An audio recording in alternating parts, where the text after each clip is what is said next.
Assalamualaikum warahmatullahi wabarakatuh.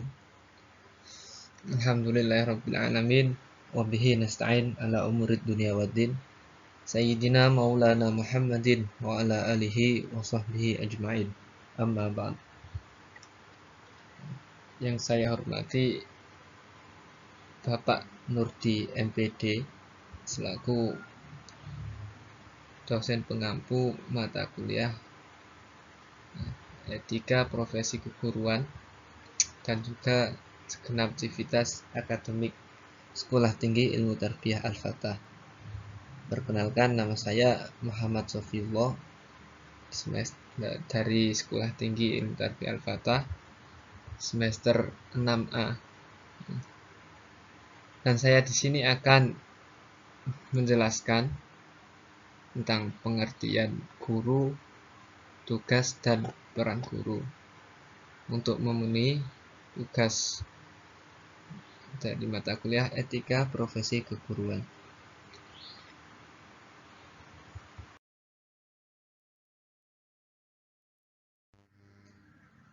Oke, langsung saja ke pembahasan. Yang pertama yaitu tentang pengertian guru. Guru dalam bahasa Jawa adalah menunjuk pada seseorang yang harus digugu dan ditiru oleh semua murid atau semua orang dan bahkan masyarakat. Yang dimaksud digugu di sini adalah sesuatu yang disampaikan oleh guru tersebut senantiasa dipercaya dan diyakini sebagai kebenaran oleh semua murid. Nah, sedangkan ditiru artinya yaitu seseorang guru tersebut harus menjadi suri tauladan atau panutan bagi semua muridnya. Kemudian adapun pengertian guru menurut para ahli. Yang pertama, menurut Nurjamaluddin, guru adalah pendidik, yaitu orang yang bertanggung jawab atau memberi bimbingan atau bantuan kepada anak didik dalam perkembangan jasmani dan rohaninya agar mencapai kedewasaan dan mampu berdiri sendiri dan dapat melaksanakan tugas sebagai makhluk Allah atau khalifah di muka bumi sebagai makhluk sosial dan individu yang sanggup berdiri dengan sendirinya. Kemudian menurut peraturan pemerintah, guru adalah jabatan fungsional, yaitu kedudukan yang menunjukkan tugas, tanggung jawab, wewenang, dan hak seorang PNS dalam suatu organisasi yang dalam pelaksanaannya tugasnya didasarkan untuk keahlian atau keterampilan tertentu serta bersifat mandiri. Kemudian yang tiga yaitu menurut keputusan Menteri Pendidikan, guru adalah pegawai negeri sipil yang diberi tugas atau wewenang dan tanggung jawab oleh pejabat yang berwenang untuk melaksanakan pendidikan di sekolah. Kemudian yang keempat, menurut Undang-Undang Nomor 14 Tahun 2005,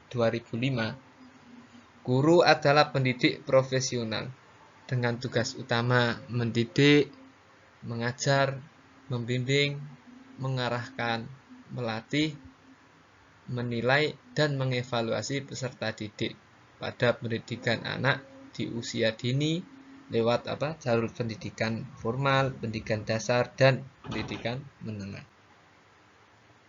Jadi itu tadi pengertian tentang guru menurut para ahli.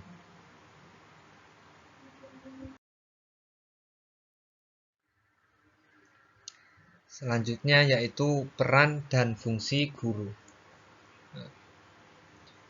Peran dan fungsi guru yang pertama yaitu guru sebagai sebagai pendidik.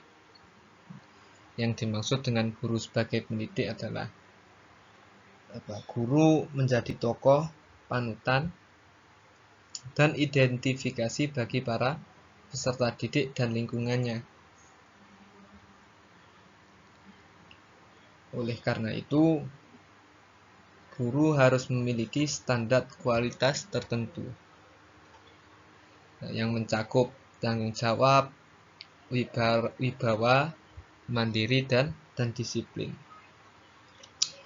Peran guru sebagai pendidik yaitu berkaitan dengan meningkatkan pertumbuhan dan perkembangan anak untuk memperoleh pengalaman-pengalaman lebih lanjut, seperti penggunaan kesehatan jasmani, bebas dari orang tua dan orang dewasa yang lain, dan moralitas tanggung jawab kemasyarakatan, kemudian pengetahuan dan keterampilan dasar.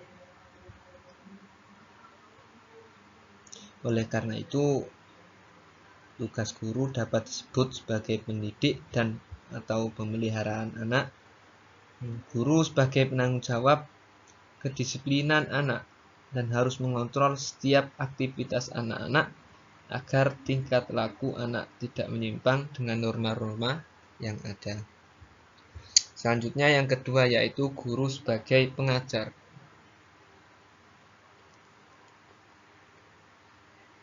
Yang disebut guru sebagai pengajar yaitu peran guru sebagai pengajar dan pembimbing dalam kegiatan belajar peserta didik yang dipengaruhi oleh berbagai faktor. Yang pertama seperti motivasi, terus kematangan, terus hubungan peserta didik dengan guru, kemampuan verbal, tingkat kebebasan, rasa aman, dan keterampilan guru dalam berkomunikasi.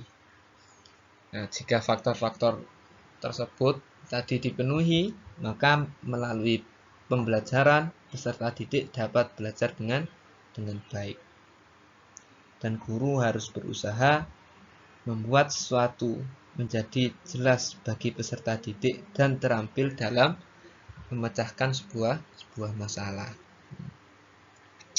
Kemudian yang ketiga, guru sebagai pembimbing, yang artinya guru dapat diibaratkan sebagai pembimbing perjalanan seorang murid yang berdasarkan dengan pengetahuan dan pengalamannya bertanggung jawab atas kelancaran perjalanan itu.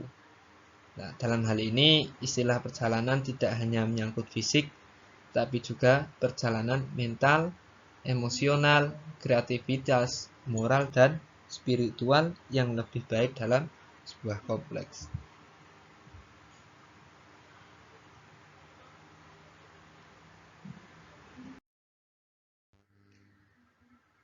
Kemudian yang ketiga yaitu kompetensi guru.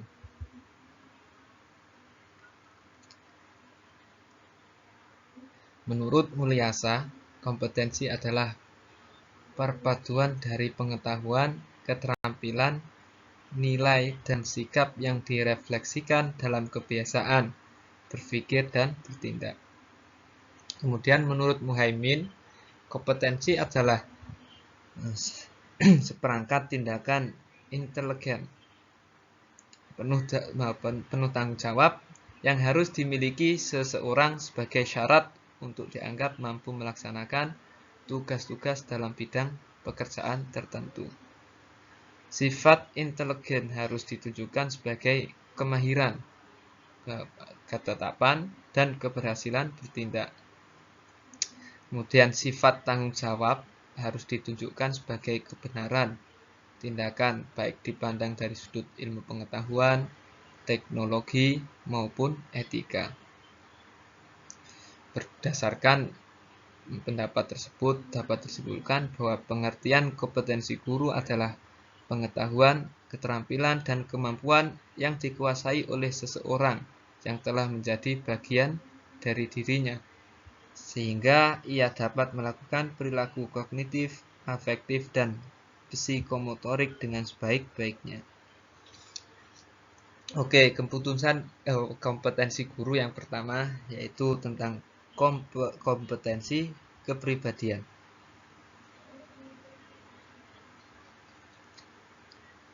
Kompetensi kepribadian adalah kemampuan personal yang mencerminkan kepribadian yang mantap, stabil, dewasa, arif, dan berwibawa, atau menjadi teladan bagi peserta didik dan berakhlak mulia.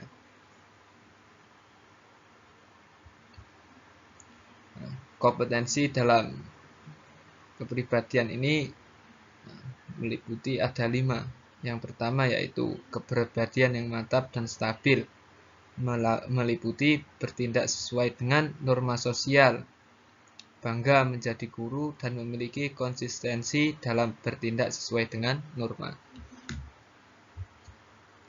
Kemudian yang kedua, kepribadian yang dewasa, yaitu menampilkan kemandirian dalam bertindak sebagai pendidik dan memiliki etos kerja sebagai guru. Yang ketiga, kompetensi kepribadian yang ketiga yaitu kepribadian yang arif, adalah menampilkan tindakan yang didasarkan pada kemanfaatan peserta didik, sekolah, dan masyarakat, dan menunjukkan keterbukaan dalam berpikir dan bertindak. Kemudian yang keempat, kepribadian yang berwibawa meliputi memiliki perilaku yang berpengaruh positif terhadap peserta didik dan memiliki perilaku yang disegani. Kemudian kepribadian yang kelima tentang berakhlak mulia dan dapat menjadi teladan, meliputi bertindak sesuai dengan norma religius seperti imtak, jujur, ikhlas, suka menolong, dan memiliki perilaku yang diteladani oleh peserta didik. Kemudian kompetensi yang kedua yaitu kompetensi pedagogik. Kompetensi pedagogik ini adalah kemampuan atau pemahaman terhadap peserta didik, perancangan dan pelaksanaan pembelajaran, kemudian evaluasi hasil belajar, dan pengembangan peserta didik untuk mengaktualisasikan sebagai potensi yang dimilikinya.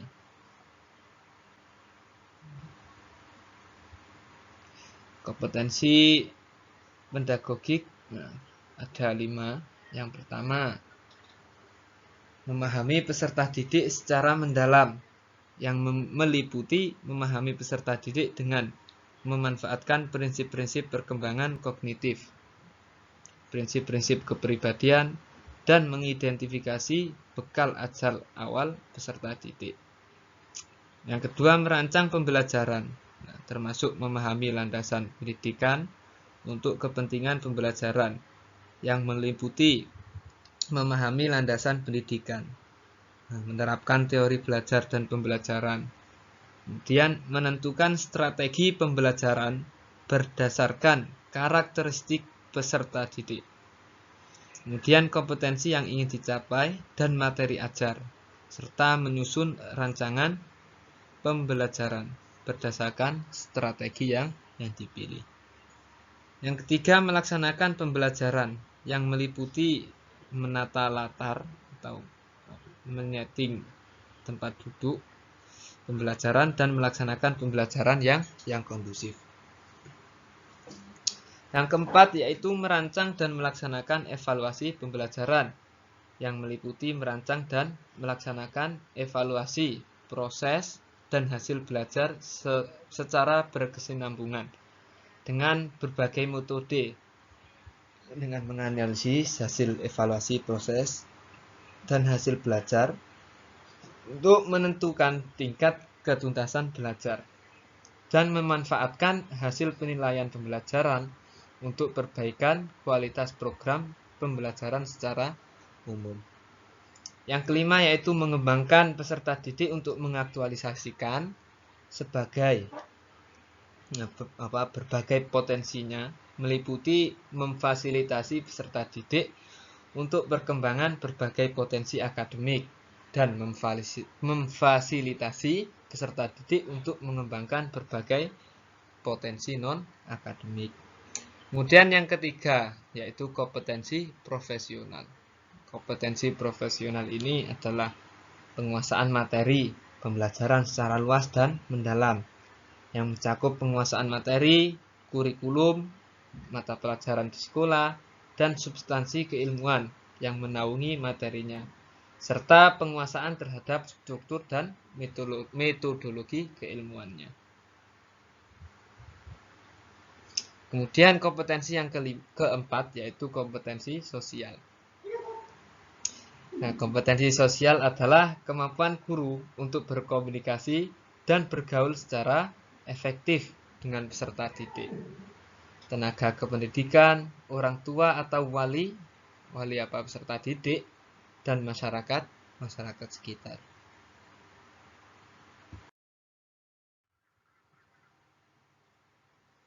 Kemudian yang keempat yaitu kode etik guru dan dosen. Kode etik adalah pedoman sikap, tingkah laku, dan perbuatan di dalam melaksanakan tugas dan kehidupan sehari-hari. Adapun isi pokok pada kode etik guru dan dosen, yang pertama yaitu kewajiban beriman dan bertakwa kepada Tuhan Yang Maha Esa. Yang kedua, menjunjung tinggi hukum dan peraturan yang berlaku. Yang ketiga, mematuhi norma dan etika susila. Yang keempat, menghormati kebebasan akademik. Kemudian yang kelima, melaksanakan tridharma perguruan tinggi. Yang keenam, menghormati kebebasan mimbar akademik. Kemudian yang ketujuh, mengikuti perkembangan ilmu.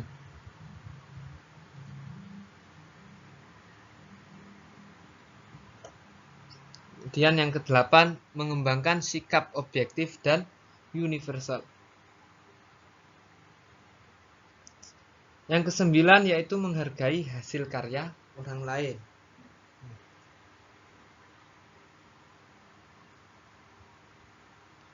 Kemudian yang ke-10, menciptakan kehidupan sekolah atau kampus yang kondusif. Kemudian ke-11 yaitu mengutamakan tugas dari kepentingan lain. Yang ke-12 yaitu pelanggaran terhadap kode etik guru dan dosen dapat dikenai sanksi akademik, administrasi, dan moral. Jadi kode etik guru dan dosen itu ada 12 yang sudah saya sebutkan tadi.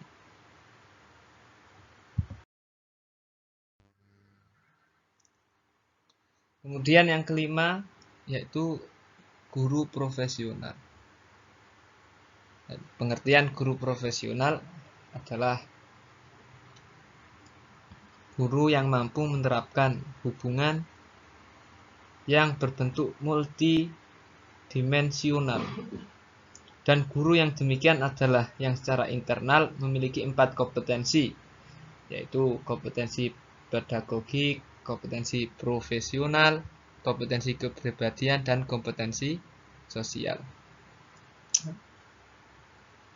Kemudian kompetensi guru.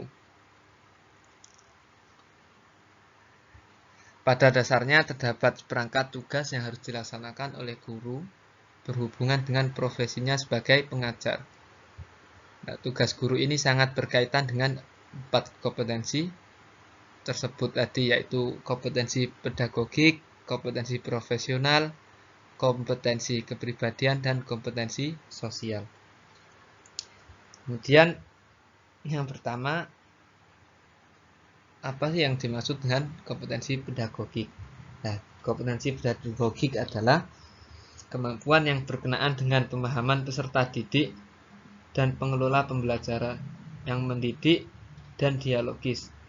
Secara substantif, kompetensi ini mencakup kemampuan pemahaman terhadap peserta didik, perancangan dan pelaksanaan pembelajaran, evaluasi hasil belajar, dan pengembangan peserta didik untuk mengaktualisasikan berbagai potensi yang dimilikinya. Kemudian yang kedua, kompetensi kepribadian. Kompetensi kepribadian merupakan kemampuan personal yang mencerminkan kepribadian yang mantap, stabil, dewasa, arif, dan berwibawa. Menjadi teladan bagi peserta didik dan berakhlak mulia. Secara rinci, setiap elemen kepribadian tersebut dapat dijabarkan menjadi subkompetensi dan indikator esensial sebagai berikut. Memiliki kepribadian yang mantap dan stabil. Ini memiliki indikator esensial, bertindak sesuai dengan norma hukum, bertindak sesuai dengan norma sosial, kemudian memiliki kepribadian yang dewasa. Ini mempunyai indikator menampilkan kemandirian dalam bertindak sebagai pendidik dan memiliki etos kerja sebagai pendidik. Kemudian kepribadian yang arif. Yang dimaksud kepribadian yang arif ini menampilkan tindakan yang didasarkan pada kemanfaatan peserta didik di sekolah dan masyarakat dan menunjukkan keterbukaan dalam berpikir dan bertindak. Kemudian memiliki kepribadian yang berwibawa. Jadi guru harus memiliki perilaku yang berpengaruh positif terhadap peserta didiknya dan memiliki perilaku yang disegani. Kemudian guru juga harus memiliki akhlak yang mulia dan dapat menjadi suri tauladan bagi muridnya.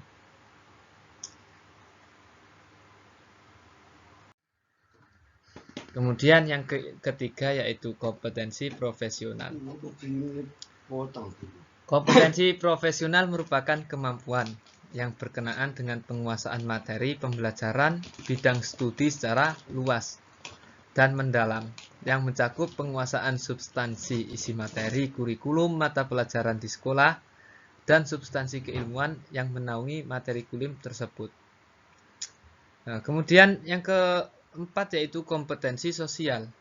Kompetensi sosial yaitu berkenaan dengan kemampuan pendidik sebagai bagian dari masyarakat untuk berkomunikasi dan bergaul secara efektif dengan peserta didik, sesama pendidik, tenaga kependidikan, orang tua, peserta didik, dan masyarakat sekitar.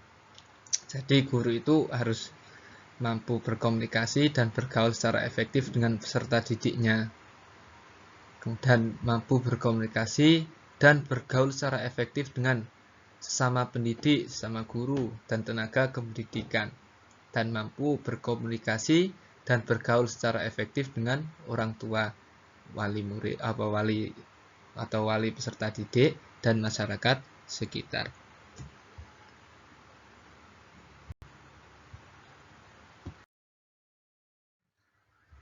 Jadi itu tadi pemaparan dari saya tentang pengertian guru, tugas, dan peran guru. Semoga dapat bermanfaat dan semoga di Ramadan tahun ini puasa kita diterima oleh Allah Subhanahu wa taala. Demikian dari saya. Billahi wa taufiq wal hidayah wa ridha wal inayah. Wassalamualaikum warahmatullahi wabarakatuh.